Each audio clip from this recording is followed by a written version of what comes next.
too many hurt seriously due to the fact that most people were in safe rooms. You could see vast devastation and damage as it's clear that Iran is using heavier ballistic missiles than they had during earlier barrages.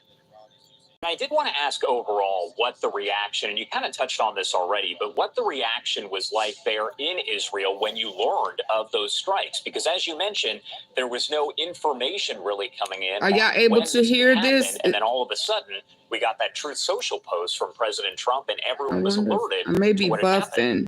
I'm not sure well, if I'm I think buffing. Israel was prepared that the president may not come into this and had its own to deal with the Fordo nuclear facility. However, it's obvious that dropping these massive ordnance penetrators from B-2 bombers, stealth bombers overhead represents the faster and the easier methodology for taking out this nuclear facility.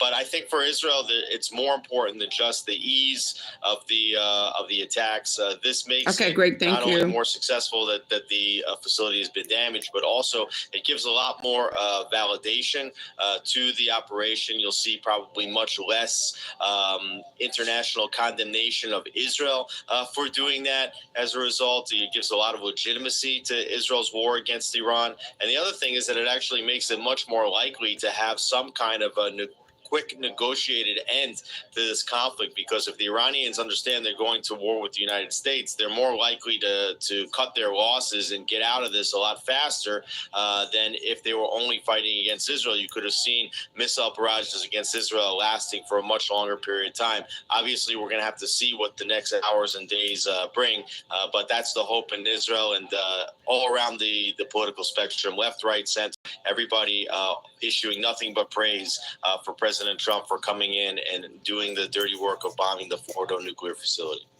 And what you're looking at is a live look over Haifa there in Israel. We have these live images that have been coming in over the past several hours. And I did want to ask you, what do we know about the barrage of missiles that were fired by Iran? We're hearing it was somewhere around 27 missiles, maybe more, and there are reports of injuries. And as you can see there, damage on your screen. Also, reports that there may have been an interceptor that possibly malfunctioned, causing some damage as well. What do we know about all of that so far?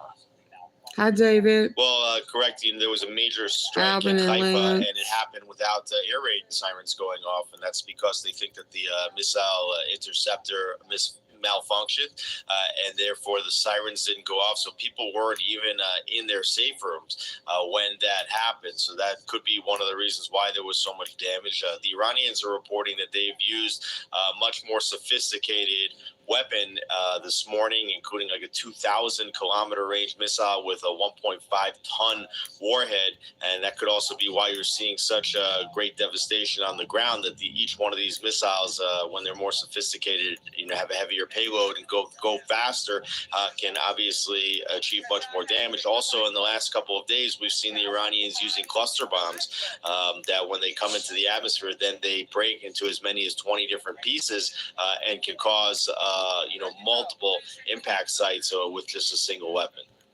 How significant is the U.S. strike here, or I should say strikes, on those three key nuclear facilities? We heard from President Trump. He did say in his brief remarks there, quote, fully obliterated. So what do we know about the full extent of that, and what sort of impact will that have?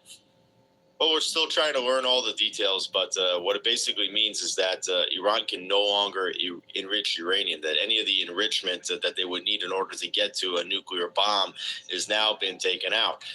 And so this basically neutralizes the future potential of nuclear threat. Now, if Iran already has developed some kind of a crude nuclear weapon, or has acquired one from Pakistan or from any other source, North Korea, then they may still have a nuclear weapon that they can deliver. But their ability to produce nuclear weapons moving forward, and the belief was not only that they would be able to produce one, but if they would be able to produce one, that they could produce as many as 10 or more.